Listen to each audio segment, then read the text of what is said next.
Hey everybody, welcome back to Underwhelming Expectations, episode number 10. The double digits. Double digits. We did it, guys. We made it 10 weeks. 10 weeks in a row. That's crazy. Oh my god. Isn't that wild, dude? That is kind of wild. You know, I think about that sometimes when I see the number of the ones that we've done, and I'm like, man, we do one every week. Holy shit. 10 weeks. That's a long time. Oh man, that's like almost 2 months. What are we gonna do when we go to episode 50? Is that the next milestone, 50? Mm-hmm. You think so? You gotta set the bar high. I guess so, yeah. That's a year. I'm like, that's a whole next milestone year. is fucking 20. Woo! We get to 20 and we're like, that's true. All right, 30. I guess. So after 50 would be 100, right? Mm-hmm. Right.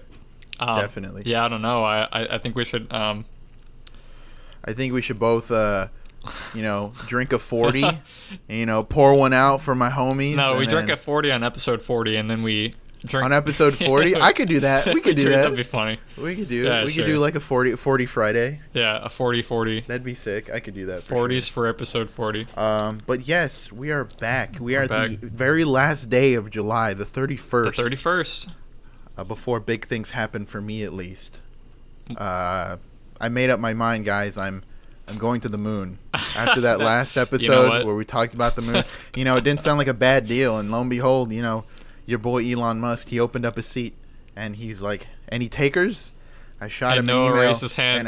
I shot him an email and a Steam gift card for $20, and he's like, "Dude, you're on board. This is all I ever wanted. This is the application I asked for. I can buy Borderlands 2 with this."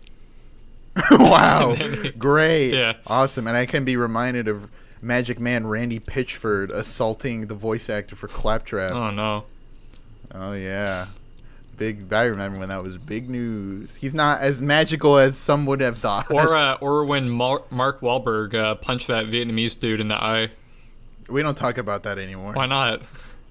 We don't talk about that. Okay. That's because when you remember that came up again when he was talking about like the police brutality. And shit like that, like the whole race thing, and people are like, "Didn't you punch a Vietnamese guy in the fucking face?" And he's like, I don't think he even responded to it, but I mean, it resurfaced. Like it's just the cancel culture coming after Marky Mark. Yeah, I mean, if all the fucking 15-year-olds knew that Mark Wahlberg literally committed an act of racism back in the day, that would It's okay. He tried to act black when he was young, so it's all right. Yeah. Remember the workout videos? Him and his funky bunch. And the funky bunch. Bunch of posers. What?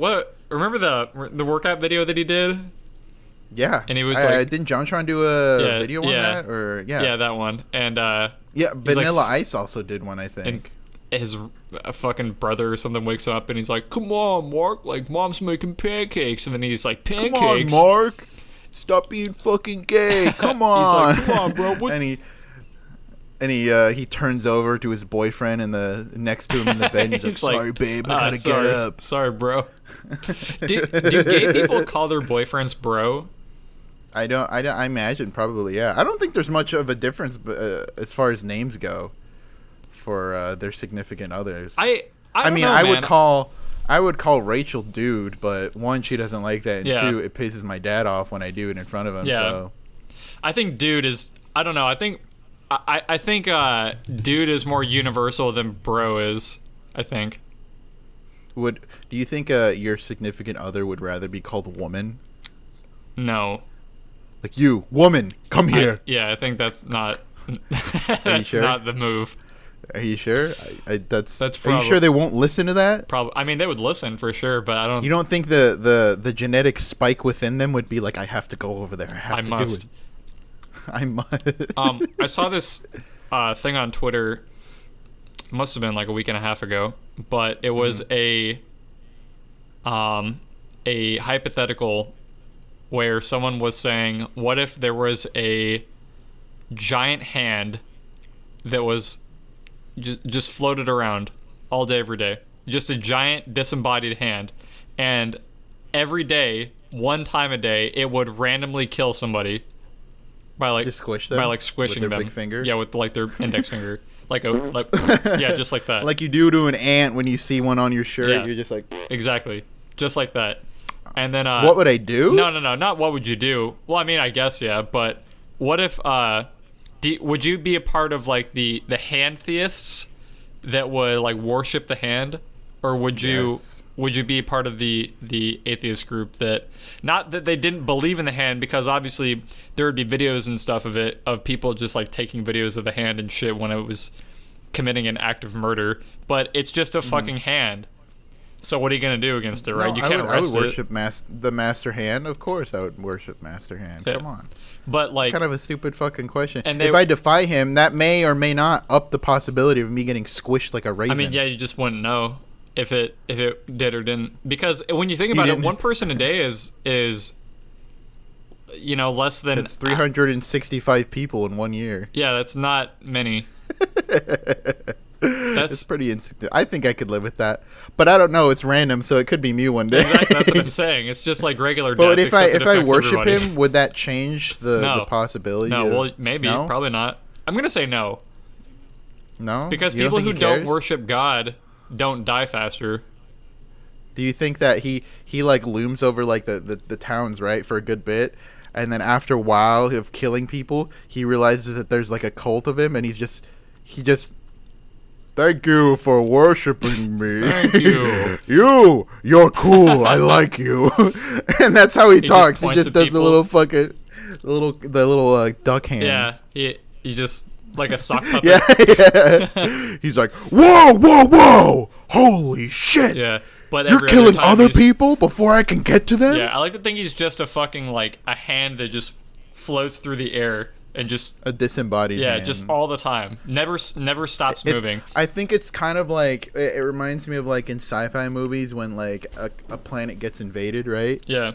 And then there's just like the empirical ship just floating in the sky, looming over like the town or whatever. Oh, hold on. I think Rachel's at the door. No, but so like the hand only moves slightly faster than the person that it is trying to kill, so you always have this sense of dread where you're in a car or you're running or jogging or whatever outside, or you're not Rachel, it was fucking Amazon. It was Amazon. I was explaining pieces of shit. I was explaining that the hand only moves slightly faster than the person it's chasing. So like, really? Yeah, so like if you're in a car or you're biking or you're jogging or something, the hand is always moving like just slightly faster than whoever its target is.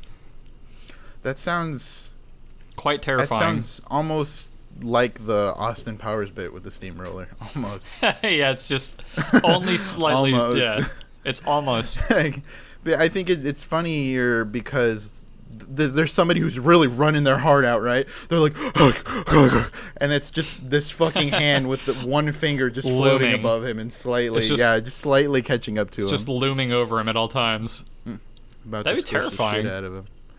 I mean, if God is real, it's terrifying to know that He is. So I mean, it doesn't really make much of a difference. You think it's the hand of God or just a hand? I don't know. I would much rather it be something funnier, like his big nose floating in the air or something. What does it do to kill you then? Sneeze on you? Sneezes on like countries or cities, and it drowns them in snot. It causes like a whole hurricane. Yeah, it you know what a big nose reminds me of? What? Like a big like comedic nose. You remember when Nickelodeon was still doing all of their live action like reality obstacle course shit? Yeah, Double Dare. Yeah, there was one of that, and there was a giant nose you had to pull boogers out of. Oh no, it was Guts. Was it Guts? Yeah, do you have it? I don't think I was watching it when it was like Prime on. I'm pretty sure most of them were like reruns and stuff like that. Yeah, I think it was the same because those didn't. Right, yeah, those didn't air, I think, for very long, and that was in, I want to say, like the early 2000s. Except for Legend of the Hidden Temple. Oh that man, one went on for a good bit. Fucking Silver Snakes and the Blue Barracudas were my favorite teams every time. Dude, fucking like, I like how it's you see those kids that go on there, and like everybody wins a prize at some point, right? Yeah. But the kid that like fucks up and like loses really early, they're like, Yeah. "Don't worry, son. Blew it. You get 2 packs of Nickelodeon Gak. Yeah. Here you go." And that's it. That's all he got for his service. And he's like, "Wait, I get cum." Wait. Looks at his snapped arm that broke when he was climbing up something. Yeah, or trying to do like the paddle. Remember the very first obstacle that they do to eliminate like more than half the teams is do the paddle boat type thing where they have to cross like the stream or cross a river of some sorts, and every team, I think it's like it's two people per team, right? Or is it 3? I can't remember. So I think it was 2. I want to say it was 2 people per team. I don't remember the teams having odd numbers. Yeah, I'm pretty sure it was 2 because you like switch out with the person. Yeah. Because of the very end when you do like the what is it? What's the Olmec?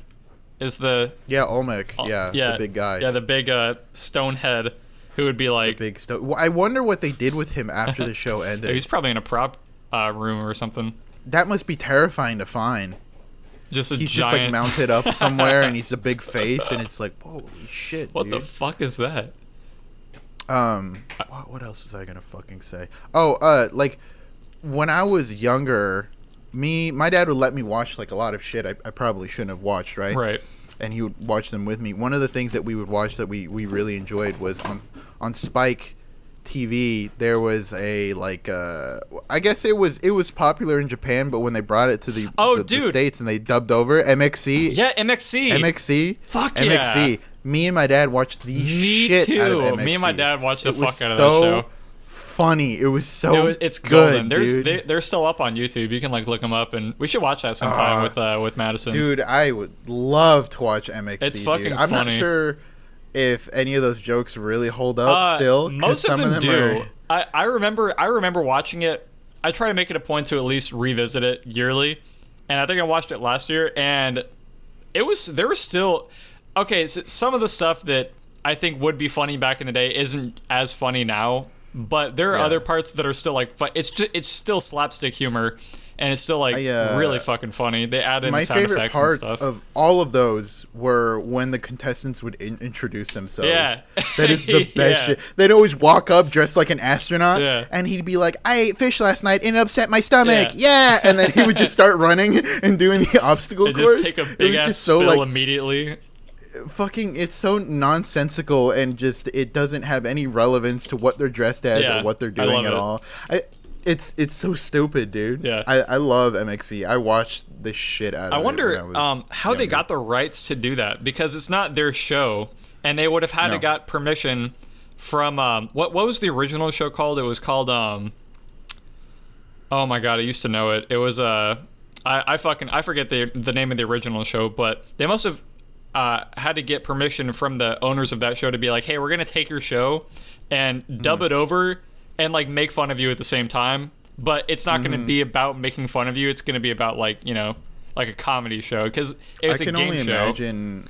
I don't remember what my first impression of it when I first found it, because it was very Japanese, and like the two commentators, one of them's name is Ken. I think they named him, and I don't remember the other one, but they're dressed as like samurai, like shogunates, and they're always just like fucking chilling out in some random fucking room with like fat sumos and like random shit in the room all the time. Yeah, but I imagine my first impression of it was like, wow, this looks fucking wacky. Yeah, I love this. Like that, like just some of the obstacles that they have, you could seriously fucking die. Oh, absolutely, dude. The boulder, the giant boulder. Yeah. Oh, dude. Yeah. Well, I like to think that those are not. I mean, obviously they're not fucking rocks, but they're paper mache. They looked like they carried. Yeah, they look weight, like dude. they're heavy as fuck, but in reality they're probably not that heavy. But it's still funny as hell to watch somebody try to climb like a narrow hallway with the people. You know, like how they had like the little divots in the walls to like hide into, but there'd be people in there that would like shove you out of the divot. Yeah. So they'd like fucking try to climb up. I like the obstacle obstacle courses that had like little had people dressed up as characters fucking with them. Yeah. Like stopping them from doing some shit. Or like if they, I think there was one where they had to like climb up a diving board and like jump off the diving board into like through a hoop and like land on something. And there was this, always like some fucking character like a sumo wrestler just standing up there just waiting to just fucking push him or some shit. It was fucking hilarious. I loved it. It was so great. Fantastic. I wish there were more shows like that. I don't think they would hold up today. No, I mean, as far as like slapsticky like that, I think the only thing that comes to mind that's pretty Western is Wipeout. Yeah, Wipeout is probably that one, and yeah, that one was okay. Ultimate Ninja Warrior probably isn't. Yeah, Ultimate Ninja Warrior. I remember watching that on G4. Dude. Speaking of G4, did you see that their official Twitter made a tweet? Oh no. And so did all the other official Twitters for all the shows that they had on G4. Oh, really? Like Attack of the Show. And X-Play. Oh, man, X-Play. Dude, like... with Adam Savage I and think Morgan G4 is Webb. going to make a comeback. Yeah. I think G4, seriously. For those of you that don't know G4, way back in the day when people actually used to watch a thing called television and cable, there was a channel that was dedicated to video games. Yeah. Gaming, news, which was tech reviews. Yeah, unheard of, because the world of tech was so new at the time. That was when I was younger. I mean, I did get things like Game Informer and like Nintendo Power and stuff like that to look at reviews for games and stuff like that, and like, you know, get a better idea what was coming out, what was coming up, what people thought of it, you know, interviews with people. But it was more of a convenience with a G4 when like X-Play would come out. They would have somebody review it, go through it. It's like watching an IGN review on YouTube, but it's on TV. It was ahead of its time, 100%. Absolutely. But then when the internet caught up with it, like IGN and GameSpot, it fell apart. It fell apart because those sources of media is easier to do on the internet than it is to have on a TV You show. also had a whole slew of content creators that like hundreds of content creators that people could personalize with and be like, I like this guy way more than Morgan Webb or whatever, and I'm gonna watch this guy because he does the same stuff. They all do the same thing. It really just boils down to who's doing the reviews and if you agree with their biases or not.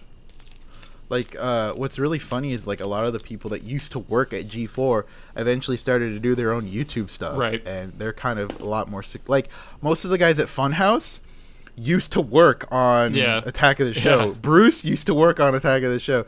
Joel also used to work. So did James. Those three motherfuckers were working on Attack of the Show when it was on G4. And now they're doing their own shit. They got way popular on the internet just as an individual. So... it's cool to see that they might be coming back and doing something, because I have a lot of really good nostalgia with what G4 was. Right. What would they do if they came back? I don't know. I just remember that G4 had a banger of an anime block way back in the day. They did an anime of X-Men, which was super good. So it looks so good. I wish I could find all the episodes from it. They did... They did a lot of Marvel anime stuff, which is really sick. And then they had some other stuff that couldn't fit on the block that Toonami had, so they would pick it up and they would put it on their anime block. That's pretty cool. But most of the shows were like reviews, games, tech related stuff. That used to be the place where the VGAs, the Video Game Awards, were originally shown on before it went to Spike. I guess when people still watch cable. Yeah, G4 just like kind of dissolved into Spike, but nothing really carried over into Spike. Man. Yeah, it sucks. I understand why it happened though. It doesn't make it any less sad though, I think. I mean, there's a lot of cable, media publications that couldn't keep up with the internet growing so fast. A lot of them are struggling. I know for a good bit, PBS is really struggling to stay on air. What about 4Kids? Hard. 4K. Well, that's on Fox. It's not it's their Sunday morning block. Yeah, that's true. I think they would keep that just because it's a pretty good gateway to introduce a lot of cartoons. It's kind of like what was it on Nickelodeon? It was a show just about shorts pilots for cartoons. It was like a blocked test pilot cartoon episode. I couldn't tell you. Kapow, I think. Kapow or Kaboom Kapow? Or something like that. I think it was Kaboom. They had some consistent shorts on there. Like they had this one where they were like little G.I. Joe action figures and it was stop motion. Yeah, I remember that. And like they had a bunch of other consistent, but in between that would be the block on cable to debut a pilot for a TV show. And a lot of them actually became like shows. Adventure Time's pilot got shown on Kapow a long fucking time ago, and it's vastly different. But it eventually did come to fruition. So that was like what a lot of stuff was really struggling with, because that went away once the internet caught on too, because people just started putting their own cartoons on the internet. So yeah, and now everyone really just watches cartoons on the internet. Yeah, everybody just watches cartoons and people just stream. Dude, cable's gonna be gone. And I'm surprised it's not already. To be honest with you, I think it's on its last legs. I think it's only hanging on by a thread because people watch the news. Yeah, people watch the news. I think it's gonna disappear when like the older generations die out. Yeah, I think so. To be honest with you. Because we're going to be like, I'm not fucking paying for cable. Yeah, exactly. What's the fucking point? And all the companies are going to realize that nobody's buying it. So yeah, why would I pay for cable when I can watch literally anything on the internet? Unless they try to pull a big brain. Instead of calling it cable, they call it online streaming. And then everybody wants it. Yeah. Everybody wants online streaming. Well, nobody would know the difference. They'd be like, well, this is the same thing, really. Because, I mean, cable, in reality, in the grand scheme of things, has not been around that long and is already on its way out. Yeah. It's been around for what? It's 60, 70 years or so? Mm-hmm. The internet's been around for like 20 years. Not that long. Not even. It's really sad that 18 years maybe. It feels like it's a lot longer, but it's really not. Internet is still relatively new. Yeah, super new. And it's constantly evolving, and it's very scary that it's constantly evolving to the point where we can almost not keep up with it. Mm-hmm. Okay. Speaking of internet shit, can I talk to you about something that really makes me fucking mad? Yeah, sure. So 5G. Oh yeah. That's supposed to be right now. Other than just like fiber optics, it's supposed to be really good phone-wise, mobile carrier-wise. Yeah. And it's not. It's fucking garbage. It's garbage. It's ass. I have a phone. I have the Galaxy S20 Plus. Uh-huh. It is top of the line. It's the newest thing. It runs off 5G. Ask me how much time I spent today on the internet. All day? 0. Fucking 0. Nothing fucking loaded. I was listening to my own music all fucking day. And it's not like that all day. It's really inconsistent. But I would think that I would have a pretty good connection because I live in the Metroplex. I live in the Metroplex area of Dallas. Yeah. They're bound to put up a shit ton of fucking 5G towers. But no, I'm the one sitting here looking like a dumbass, listening to my own shit, not being able to look at videos, get on Twitter, listen to a podcast. I'm fucking myself basically by having this. That sucks, dude. That's rough. It does suck. It sucks too because I had it so good for a couple days in a row. I was like, man, this shit's loading fast. This is awesome. I can, text people, respond to people, watch a video. It's not choppy. It doesn't buffer. And then the day after that, I get fucked completely. Yeah. Nothing. I don't know, man. I feel like that's. I don't know. Maybe they released 5G too early. Oh, you fucking think? Maybe they were like, yeah, we need to get this out like fast as fuck because people are inside from Corona and they need faster internet. If I could have opted to have an S20 Plus with 4G instead of 5G, knowing that 5G was already inconsistent, I would have already gotten 4G. Already, because I did not have nearly as many problems with my old phone than I did with this, but I switched carriers anyways. But I technically upgraded. Okay? What'd you upgrade from? I upgraded from a 4G little, I think it was a Galaxy J56. It was like not even like a mainline Galaxy, and it was okay. Well, it was your really carrier? tiny. It was T-Mobile. Oh fuck, dude. Who do you have now? Yeah. Did you see that T-Mobile got bought out by Sprint? Yeah. I did not know that. I saw a big ass banner for it on the side of a T-Mobile building. Who owns, is AT&T their own company, or who's umbrellaed under AT&T? Oh, AT&T is their own company, I'm pretty sure. Yeah, so now there's only fucking 3 companies. It's fucking Verizon, damn, dude, Sprint, and AT&T. Somebody's trying to monopolize mobile services. Yeah. Well, I think Verizon fucked. is the biggest one out of all of them. Never had it. I used to have AT&T, Dude, then I went to T-Mobile. I'm telling you, bro. So I'm on my family's plan with Verizon. I pay my mom, my brother, and I pay our parents for the phone bill, because since we're all umbrellaed, my mom pays the bill, so we pay her. We get it's $40 a month for unlimited data, and it's like fast too. Yeah. And I get service everywhere. Every time I'm at work, and I'm in an area where the service is a little spotty, I always have the best internet, and all my friends are like, "Oh, I can't fucking God, there's no internet in here." I'm like, "Damn, I got 3 bars. Y'all suck. Fucking y'all some chumps." That fucking pisses me off, dude. That lights a fire under my ass. It's I got this brand new phone, and I'm just like, you're so come heated. On. Just work like I want you to. Work like you're supposed to. I paid for this. How much money did you drop on that? I paid for it. For the phone, with the line, I think it was like what, $600 or something. That's like not that. bad. It's a pretty sweet deal. Yeah, that's not bad. Yeah, but I'm paying it off as I go, obviously, because it's a new phone, and right. Trade-in didn't cover fucking anything for my last one. But yeah, I just don't. I think you're right. It was just too fucking early for 5G to go out, because now it's just shitting the bed, and I can't do a damn thing about it. Yeah, well, I think I don't know, man. I feel like it's just underdeveloped right now. I feel like in concept, it's obviously really good, and people, they want the next best thing, because 3G fucking blows. 4G is really good, and so when they hear 5G, they're like, "Oh shit, this is gonna be the fastest thing ever."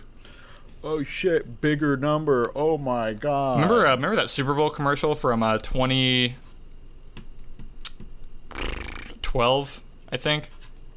When Justin Bieber was in it, and then he was like, "Oh, Bieber 6G." No. That was like a... Why do you remember that? Because we were talking about 5G, and it just came up. I don't know. I don't know what the fuck you're talking about. No, because they were making 4G at the time. 4G was the new thing. 4G was like like this is groundbreaking technology, and then they were making fun of it, and they're like, "Oh, they're Ozzy Osbourne 5G," and then it was like Justin Bieber in a fucking spaceship or some shit, and he's like, "Bieber 6G." It was yeah, I don't know. It was really cringe, but now it's coming into fruition because 5G is a real thing, and the people behind the commercial are probably fucking themselves right now. Oh my god, dude! I don't remember a whole lot of Super Bowl commercials, which is unfortunate, thinking how much they pay to have a spot for the Super Bowl. I don't even remember any commercials from the last one. Yeah, I haven't watched the Super Bowl or the commercials in like since 2013. Damn. Yeah. I don't even know when the fuck I think the Super Bowl may be the only time of the year I actually fucking watch cable. And even then you can still watch it online, I'm pretty sure, right? Yeah. I'm pretty sure you gotta pay for it though, like through ESPN or NFL Network. But the people who watch the Super Bowl are boomers. Excuse me? They're boomers. I watch the Super Bowl. Yeah, you're a boomer. Excuse me? Yeah, nobody cares about sports ball. Sports ball? Yeah, I said it. I will die on this hill. You know what? You just don't give a fuck about sports anyways. So your fucking opinion doesn't even matter. That's not true. I do care about the soccer world championship, the World Cup. I do care about that because it's such a it's so much. Soccer is so fucking boring. It's more interesting than fucking football. The only thing that it's got a leg up on is baseball. That's about it. I just want my baseball. You just don't. That soccer is the only thing you give a fuck about. International sports in general, I think, are pretty. Like rugby is good to watch. I like rugby. But do you have a team? No, I don't. I So don't you care just watch that it much. casually? Jesus Christ! No, come on now. Come on, what the fuck? There's nothing wrong. I like a lot of sports. The only sport I don't really care for is basketball. I like hockey. Who's your team? Dallas Stars, dude. What do you mean? Who's my team? Fucking lame, dude. You're fucking lame-o. If I had to not pick the Dallas Stars, it'd be Avalanche or the Colorado Avalanche or Detroit Red Wings. Only two other, or the Bruins. But I like the Stars just because I've been to Stars games more than I have any other sports event. Disgusting. You want to pick a team that represents your home? Fuck you. How dare you? Who do you like? I like the Arizona Coyotes, Phoenix Coyotes. Why? That's my fucking team. Because I watch them. And I like their shit. And I've been to their games. And You their like games them are awesome. because their mascot is a coyote. No, because I lived in fucking Phoenix, jackass. That's why. Yeah, their team I have sucks, a sticker. though. I have a sticker for the Coyotes on the back of my fucking car. Their team sucks. My team sucks. Yeah, okay, whatever. All I'm saying is sports suck. Sports don't fucking suck. They're what men watch to fill the time in their pathetic lives, all right? What about esports? That also counts, but that doesn't include boomers because boomers think that that's just playing video games. Yeah. Which is heinous, by the way. Has anybody ever watched you watch a video of like a video game or a stream and they're like, why are you watching that? Why don't you just go play it? Not me personally, but I have witnessed it happen before. My dad asked me that one time. I was watching a stream. I think I was watching Capcom Cup or some Street Fighter National, right? And he's like, why are you watching that? Why don't you just go play it yourself? And I'm like, oh, you like football? Why are you watching that? Why don't you get your ass outside and play football? And he's like, oh, I was just asking. And I'm like, well, I'm just watching my sport, okay? I know these players just like you know your players, all right? There is no difference. It's the same thing. Yeah. A spectator sport is a spectator sport no matter how you look at it. Exactly. I think I used to think that, I don't know, people that were mad into sports and shit were so crazy for knowing like all the players' names and, you know, what teams they've been on and shit. But after having watched esports for like years now, I can safely say that I now understand how they know that, and like just I don't know, it's a much easier concept to grasp, I think, now having watched esports for a time, because I can tell you like players and what teams they've been on and their performances over the years and what tournament series were their best ones and their fucking incredible runs and shit. Yeah, like there are specific players that I do follow in esports and stuff. Like guess who's back on top? The god himself, the Daigo, won the Capcom Cup East Asia tournament. He won it. Online? He won it. Online. Nice. Fighting other Chinamen, other Japanese people, other...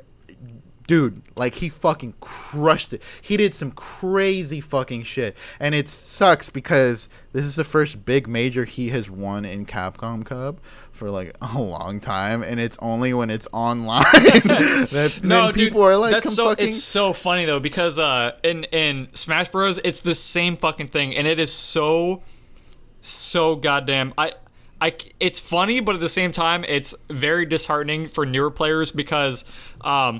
For those of you who don't know, the undisputed best player at the time right now is a player named Hungrybox, and people don't like him because he plays a lame fucking character and he plays lame as shit, and he's like, he's an okay person, but his playstyle just does not reflect anything about how the game is supposed to be played. But recent online tournaments for Melee have come up, and Hungrybox is just shitting the bed over and over again, and he cannot get a goddamn win. He can't get top 8. Like, he sucks online because he never fucking plays. And so he just recently lost. He got like 9th or something, or fucking 13th at a huge tournament with like lots of good players. And then he writes on Twitter like right after he loses, he's like, yeah, I don't know, I think I'm done like playing Melee right now competitively. I don't know. It's just not how it used to be. And it like he just went on this big old rant, bitch, dude. yeah, big old fucking rant about how it's just not fun anymore. Like after he takes like a huge loss, after he's placed like first consecutively, tournament after tournament, year after year, he's been number one on the PGR for the past like 2 or 3 years straight, and now he gets like 13th at an online tournament, and then he's like, yeah, I don't know, it's just not. Dude, yeah, he can shut his lame ass up. I've been an online warrior for like 10 years, okay? Yeah. he doesn't have any place to say anything about he that. loses to people that play online all day. And it's like, oh, you wonder why you fucking lose. It's because you never ever play. You only play you play Ultimate. You don't play Melee on stream. Yeah, I don't know what the fuck. I don't know what he's expecting. It's like a baseball player practicing basketball and then going to a baseball game and being like, why am I so bad? Like, I don't fucking understand. Well, fuck, dude. You're not supposed to bounce the ball. You're supposed to hit it with the fucking bat. Idiot. Yeah. It's I just don't understand. Yeah, it's not dude, a good look like at all for him. And yeah, I don't know. It's as a spectator, it's kind of funny just because you look at everything that's led up to it and everything that's happened. You're like, oh, okay, that is pretty. I can see now. Did you watch Mango stream his sets when he was in tournament? Yeah. Just this past weekend. Yeah. Oh, dude, he had some really good sets. Even though he went to losers and he had to fight his way back, and he lost in top 8, but I mean he did really good. I think he lost to Zane. Yeah, Zane. That's who he lost to. Yeah, Zane is those sets so fucking really good online too. Oh yeah, he's amazing. Yeah, it's I mean, I don't play Melee anymore. I am fully retired from playing Melee, but I will always watch it, and I will always keep up with the players, and I will always keep up with all the shit that's going on with it. So I mean, regardless of people who are like, why don't you just fucking play the game, whatever. Mm-hmm. Once again, spectator sport. You don't even have to fucking play the game. Absolutely. I think Melee is like one of the biggest spectator sports. Just because the entry gap is so far up, because the game has just been around for so fucking long. It's been around for 20 years almost. And next year it'll hit its 20th birthday. Yeah. So people have been playing forever. I guarantee that if there's somebody out there who's like, I don't watch esports because there's not anything that really gets me, and it's like, I could find something, dude. Weeks and weeks and weeks ago, I found a pro esports circuit for Farming Simulator, and I watched 2 hours worth of it. Is it like speed? Like, what do they do? Is it speed runs? It's not. Yeah, it's kind of like a speed run-esque thing. It's based off of points as well, and it's like 2 teams of I think 4 will work together on one separate farm, and they'll try to harvest and do all this shit in order as fast as they can and as efficiently as they can, and it's actually really interesting. Wow. By the way, yesterday I told Rachel about this because I thought it was interesting, and then I saw this on Reddit. Last year, I don't know how I didn't know about this. Last year, some guy did a TED Talk about economics, and he used the TF2 economy as an example. Oh, no. Have you seen that? No, I want to now, though. I was just about to bring up TF2 as well. It's really good. It's really informative. The way he explains how refined metal and scrap metal and shit like that equates to keys. And he also brings up the disaster, the unusual disaster. And it was really good. It was really I didn't expect it to be that good. He talks about inflation and stuff like that because and what of happens when that and how you can solve it in the real world to how Valve solved it in their game. And it's like it was so well done. I could not believe that this motherfucker went on TED Talks and used the Team Fortress 2 economy as an example to apply to real world economics. Yeah. It blew my mind. I think that specifically is so incredible that Gabe Newell himself or whoever thought it was a good fucking idea to turn 2 weapons into scrap metal, and then you can turn those 3 scrap metal into reclaimed metal, and then you can turn those 3 reclaimed metal into refined metal. And they were like, and they just gave that to players, and they were like, yeah, you know what, just fucking here it is, you can do what you want with it. And then the players were like, well, how about we trade them for like keys and shit? Because keys are worth $2.50, and reclaimed metal or refined metal is worth, I don't know, maybe like 1/16 of a key, because you get weapons from just playing the game. You don't need to pay to get weapons. Weapons will drop to you, and then if you have more of the same one, then you can, craft them together to make one scrap metal. Two of the same class weapon make one scrap metal, so on and so forth, like I just explained. It's like when a caveman finds a rock and a stick, and they're like, how can I combine these two things to make something that's even more beneficial to me? Exactly. And they make like a pickaxe or something like that, and they just fucking... It's crazy. Yeah, and then he also talks... Yeah, people fucking were like, well, keys are a universal currency in Team Fortress because people get crates all the time for free, and you need to pay for keys. So people like to... And they come at a flat rate. Yeah, they never change. Yeah, the keys are always $2.49. Every key ever, as long as you're buying it on the Team Fortress 2 market, which is called the Manco store. But if you're buying it from there, they're always the same price no matter what, which is why they're so good to be used for economy elsewhere, because people will trade things like unusual hats, which have like effects on them and shit, which cost real world money, for keys instead of actual dollars, because it is something that is not only used in currency, but you can also use yourself, like a consumable item to open a crate in hopes of getting an unusual, which you can sell for money. People pay money for things like this, like not just unusuals, but people pay money for special crates, for keys that you can't get anymore, for limited time hats and cosmetics and shit. It's kind of like how people in the real world will buy out a lot of one thing that's a collaboration or special edition clothing-wise, apparel-wise, right? And then they'll wait and they'll sit on it. And then once it gets discontinued, the rarity of that becomes so much more...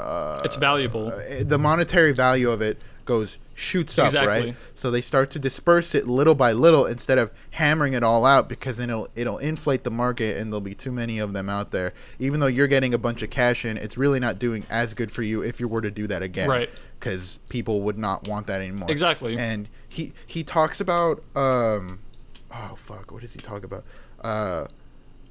When the unusual thing came out, and he's like explaining how in the real world how the government would handle it and how Valve handle it. It was really cool, because he's like pretty much if the government handled it this way, these things would domino effect to where they get to a point when they have to do the most extreme thing possible to save the economy. What Valve did is that they made all of the unusuals boxed on that day untradeable until they knew what to do with them. Right. And then after that, they would little by little let people trade them out as to not flood the market with all of this bullshit. Right. That came out. Yeah. And it was super fucking sick, dude. I'm not big on economics. Yeah, no, me neither. Not by any means. I don't have a big brain. I'm not smart by any means. But the way that he used that as an example made me more informed about how the government treats its economy when things do happen, or how it equates to, trade and barter and stuff like that. Yeah, no, that's really cool. Super sick. I'm really fucking interested now. Is it directly related to TF2 in the title, or does it just say like, do you remember like what the title of it is? It's like I'll send it to you later. Because I favorited it just in case I wanted to pull it back up for reference or something like that. I don't know, maybe in a video.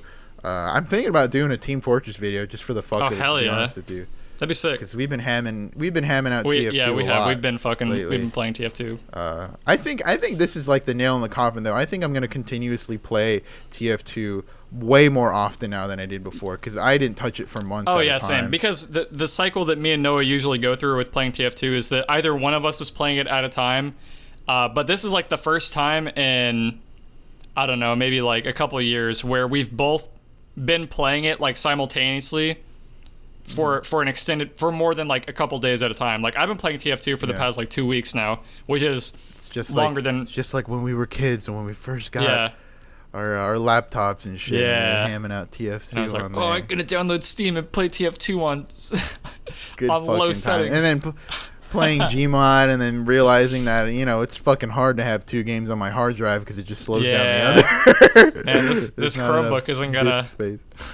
gonna last. Oh man. Getting on Gmod and then being like, why is everything purple and checkered? God, what's going on?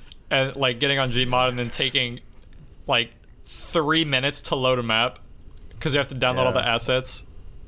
Yeah, or when I was on my League kick with you and Pat. Oh yeah, that was a while. That's what got me. That's what initially got me into League, and then I didn't play it until like 2017, and then I started playing it again. Now I still play it, so I'm already. It's too late for me.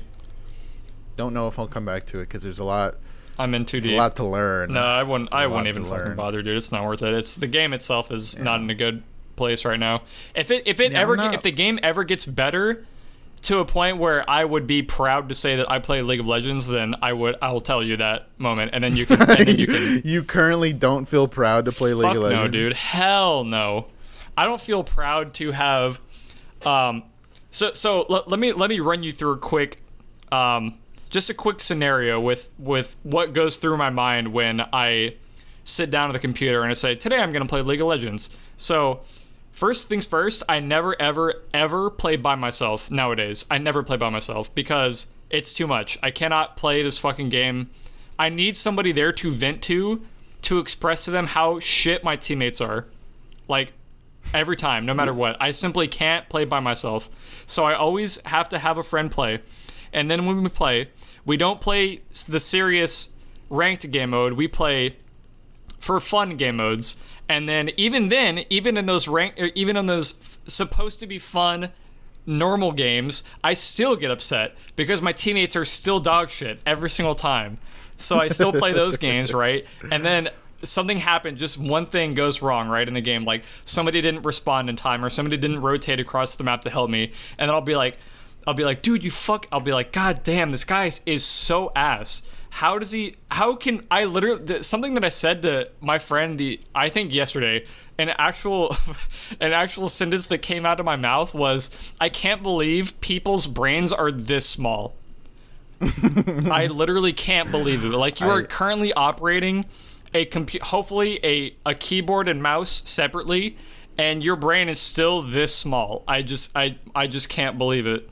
And, I don't know. It's just a weird mindset that you have to get out of when you realize that you're playing with real people, not computers. Like, you're playing with people behind screens who are working towards the same objective as you, and it seems like they're just trying to make you fail every single time. Yeah. And it sucks. That's one of the big reasons why I eventually stopped playing Overwatch. Oh yeah, no, I haven't played. I think I installed Overwatch. In the same way, it's a team-based game, and the real way to optimize your gameplay and really finish your objectives and beat the other team is to play your part. Right. Do your part. Know what you're doing. Play sport. Know how to adapt to what everyone else is doing. Don't be a fuckhead. Don't be a little shit, all right? Don't be small-brained, all right? I come here for the big plays, okay? I don't come here to take the L. You got to communicate with your team. You got to pick roles. And it sucks. It sucks too because I mean, I play Dives characters. For people that don't know, in games like that, in like hero shooter games, Dives characters are characters who don't need to rely on much of anyone else, but they do their own thing. They're more of a jump in, attack, or cause like a distraction, and then jump out. Or die. That's what they do. They annoy the shit out of you. Or die because they're always low health. But that's a whole nother thing. And I played Genji, which is the ninja. Obviously, that's just going to be a shtick because he's a ninja. And I also played Doomfist, which was just a guy with a big fucking arm. That's it. He just jumps in and out. He just punches. He doesn't really do anything else. And then I played McCree, and he's a cowboy, and he shoots long range. But I don't play him unless somebody's taken those other two spots or dives. So it's at a point when your dives doesn't help the team enough because your team isn't taking advantage of what you're doing, the distraction that you're making or the kills that you're trying to get. And it's very frustrating because in a game like League and like Overwatch, every character has their set of skills that can work towards the team's main ideal for what the strategy is. Exactly. And if one person is not following those or not utilizing them properly, it is frustrating for the rest of the team to accomplish the goal. I think it's like what you said, it is frustrating for the rest of the team, but I find that in most cases for League at least, I think it's the opposite, where I get frustrated at my team. Like it's just on the opposite spectrum of that. So like you said, your team gets frustrated because this person isn't playing their strengths or playing with the team strengths. It'll be like I play the same type of characters. So there's this champion in League of Legends called Rengar.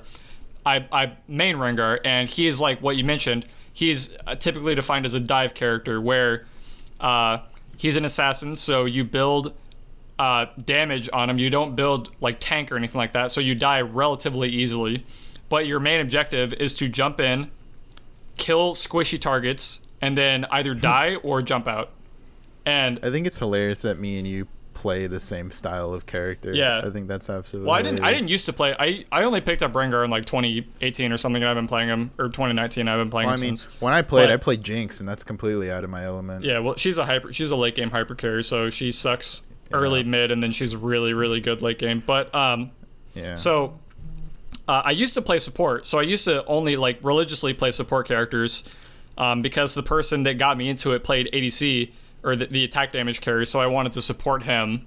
I wanted to play in the same lane as him, so I wasn't like so lost and confused about the game state. So I would play support in order to just like, play with him. But after he stopped playing, I'm like, all right, well, fuck, I don't want to play support with a rando now. I just want to do my own thing. So I picked up jungle, which is like the basically the main fucking do your own thing type role, where your objective is to help your laners beat their lane, and then push your lead into a victory. But yeah, man, it's hard. It's really fucking hard, and I think there's a huge skill gap right now, and there's a lot of things wrong with why I don't like it, and a lot of people would agree with me in saying that.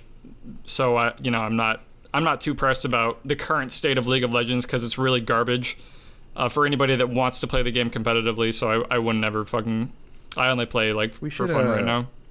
We should become a complaining gaming podcast instead of an all-rounder. Yeah. Because I feel like I could complain about that shit for fucking days. Yeah. I mean, I think anybody could complain about.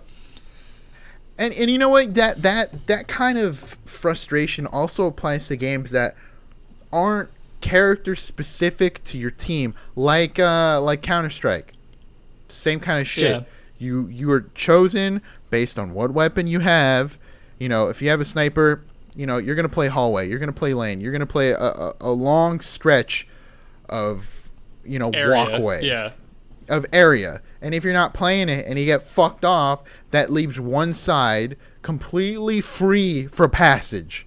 And it also is a matter of communication. If your team doesn't know how to fucking communicate, you're going to pull your fucking hair out, and you're going to be like, why are you not saying anything? Why aren't you telling me this? Yeah. Or even utilizing things they put in the game to help you, like pings. A ping system is really good. You can highlight certain things based on what it is. You can choose for the highlight to be an alarm, like an enemy's there, or like an item is here, or go here, or meet here, and people just don't seem to really want to utilize things in a game that allows you to communicate without using your voice or without using text chat or anything like that. Yeah. And it's frustrating. League has 5 pings total, just 5 of them. Or 5, I'm pretty sure. It has a enemy has vision. No, it has 6 pings. And it has an enemy has vision here ping, and on my way ping, where you say like, hey, I'm going to this place, an assist me ping, which just means help, a danger ping, and a caution ping. And then it has like if you just press Alt and then click anywhere, it does like a blue ping that just is like a look here type ping. But those pings each have distinct sounds, so they sound different things. And as a person who plays all over the map, you get really, really desensitized to those pings, because people ping all the fucking time, because there's no voice chat in League. It is type only and ping. That's it. Unless you're in Discord chat. So as a jungler who has to look at all the pings and pay attention more than any other person in the game about what is happening on the map, you get really desensitized when a lane starts asking for help immediately when they get pushed in or something. So you just ignore them and you fucking do something else. But people have been arguing for a long time that League should have a voice chat system, but Riot Games will never ever do that. I'm pretty sure they will never implement a voice chat system where you can chat with randoms. I think that may be a worse idea. Yeah, they'll never do that. I mean, top players will argue to the death, and I agree with them. They will argue to the death that if you had a voice chat system, then not only would people be less toxic over voice, but they would be more willing to help and win the game with voice chat. Are you kidding me? No. I'm serious. I don't believe that at all. I'm serious. I don't believe that at all. People are more toxic over text chat because they don't have to worry about a person making fun of how they sound. I'm 100%. I'm so serious right now. Like they're exactly. Dude, what the fuck dude, like, how are you gonna flame somebody when you're like 12 years old? Like, the fuck are you doing, man? Like, you're gonna if I'm just doing my thing and I fuck something up that I hear on the other end of the game, like, oh man, what the fuck was that? Like, that was so dumb. I cannot take that person seriously from that up. Where the fuck is my team? Yeah, exactly. I would just laugh. I can't even be mad at that. I would be less toxic if I could hear the players that I'm playing with every single time.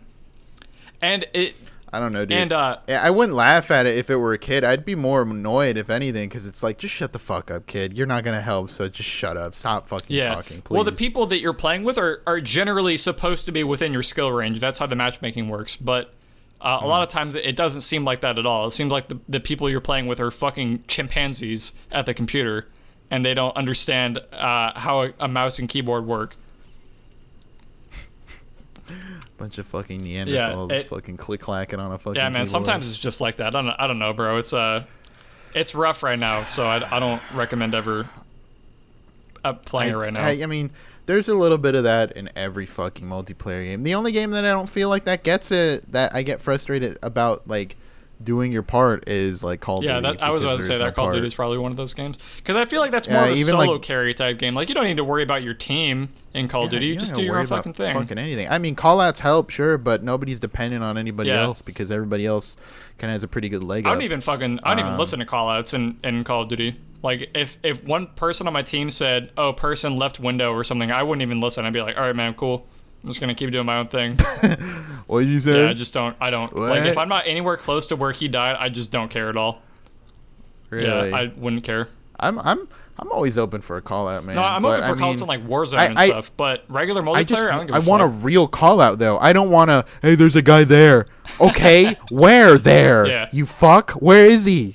Yeah. And it's like on the other side of the map, or it's behind me, and I'm like, why did you just not say behind me or to the left of me? Or I want like a when I want to call out, I want like a he's 116 20 meters away. Like that's the call out that I want. Or inside the building 116, something like that. I don't know, just something that tells me the direction and how far away they are. Inside building, upstairs left side. I'm like, okay, cool. Yeah. I'm facing this direction. Inside the building, upstairs to the left side of the building. Boom. That's and then you're like, but I can understand how people are kind of in the moment and they get kind and frazzled and they're like, oh, he's over there, he's right there. Yeah, exactly. Like, they're more talking to themselves than they are other people. Yeah, they're more talking to it's I wish everybody that played online video games had to take a class on etiquette, a specific class on etiquette and how to properly communicate to who you're playing with in said game that you are going to be playing. Yeah, that's what I want. Well, League does that, but they just do a really terrible job at introducing new players to the game. The tutorial system is like so outdated and doesn't prepare players at all for like the actual game.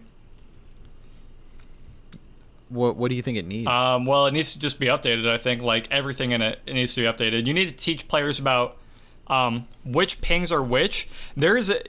Earlier I mentioned that there is a ping for enemy vision, because vision is a very, very, very important part about League of Legends, like how to win, because you need vision on a part of the map to see where the enemies are, because it's covered. Most of the map is covered by a thing called the fog of war, which means that like you can't see where it is unless you have a ward. You put the ward down, and now you have vision in that one spot until an enemy destroys it. So there's a ping to say like, hey, the enemy has vision here, so don't go walking over here because they're going to know where you're at, and they can rotate to you and kill you. So you don't want that. And this ping is not bound to anything by default. You have to bind it yourself. You have to go in the menu, fucking find it first, and then bind it yourself. It is not like every other ping is preset to be something. You press control, and then you click and hold on the mouse, and then you can drag and drop your mouse anywhere. It's like a 4-directional thing to ping something. I have mine set to numbers, so I can just ping the number I want. But you have to bind that shit to yourself, and they don't tell you that at all. You got to find that yourself, and they don't go over pings as much as they should, and they don't explain why vision is so important in the game and what items do what. And I understand why, because you want to get players into the game as fast as possible and then have them pick this stuff up along the way. But a lot of times when they get past the tutorial, which concludes, last hit minions to get gold and hit enemies by clicking on them, stuff like that, like that's not enough to get players actually interested in playing the game, because there's no depth at all to that. And then when they get in the real game, they get frustrated because they get fucked on really, really, really easily by players who actually know what's happening. Even with like a minimal amount of knowledge, you can still destroy somebody who knows nothing about the game. So they get discouraged really easily. Have you ever played a couple games or just a day of TF2 and you're only using the voice line chat? I forget that it's there until I start using it, and then I nonstop use it. Yeah, I use it. Dude, it is so good. It's so immersive. Yeah. Because I play a lot of soldier, and I play a lot of medic, and I play a lot of spy. And the thing is, like, I say and use the same responses, right? Mm-hmm. But based on the characters, because they have personality, they may say it differently, and it's always a joy to watch that. That heavy as a spy, that's perfect. Shouting medic, shouting dispenser here, teleporter here, sentry here, danger ahead, go. That, like, it's so good. Yeah. It's so good. The medic ping is the best one in the game, I think. Yeah. It's the most used one for sure. Oh yeah, absolutely. Doctor, medic. Because it's already bound to E, isn't it? Yeah, that's the only quick bind one that is. I have my voice lines bound to the numpad on my mouse. Oh, you know what? That's what I should do. I should do that. So I just I hit Control S or X, or no, I hit X or Z, and that brings up the 2 pages. Oh, and then okay, I just gotcha. hit the numpad. Gotcha. Because unfortunately there's 2 pages, but that is so useful. That's a good way to implement something that you can use without having to use voice chat or text chat, and it's fun because it's the character's own specific lines. Right. And like there's even unique ones like battle cries or jeers or cheers or is it insult? Is that one of them? I don't remember. When you dominate somebody, it's one where your character says a specific dominated thing I love that. To the other character that they dominated. It's fantastic. I really enjoy just stuff like that. Great. I wish more games would have stuff like that. Overwatch really tried, but it's not nearly as good as TF2. It's just it doesn't have enough personality, I think. Not enough soul. No. There's so much to work with there, but it's just they're not really expressing that in a way that's interesting, and it makes me love a character more than I do based off of design alone. Right. It's I don't know. It's a shame. Unfortunate. Here's to Overwatch 2. Hopefully they improve a lot of that stuff and give the game a little bit more life. But we'll see, dude. I don't know, man. It looks kind of the fucking same as Overwatch 1. Yeah, I know. Genji just has a hood now. Is that the only change? I don't know. I mean, Reinhardt has a ponytail. Oh, okay. Oh yeah. That's what I was waiting for. Ryan with a ponytail. Oh man. All right. Well. I think we're done for the day. I think we're done for the day, hon. All right. Well, appreciate y'all for watching. thank you very much. Yes, we talked about video games a lot this episode. What the fuck? We're video game guys, yeah, right? That's true. Maybe we should just rebrand the podcast. I don't know. Rebrand it? We should rebrand it as like a new TF2 podcast.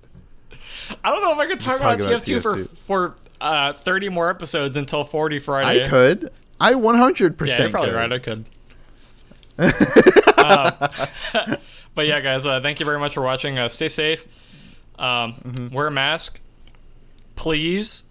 We want this to be over as soon as possible, and it is not looking like it's going to be over anytime soon because people don't wear their masks, and it's quite sad. Skate or die. Skate or die, I guess. Fuck, man. But yeah, guys, once again, appreciate y'all for watching. Tune in next week. Yes. Where me and Noah talk about... Wait. We got to update. Next week I will be moving out, so the podcast will be a little late. It'll still come out probably that same week, but we're not going to be recording on our usual day because I'm moving to a bigger place and I will have a new background and new everything. And your own room. So my own room, my own little office.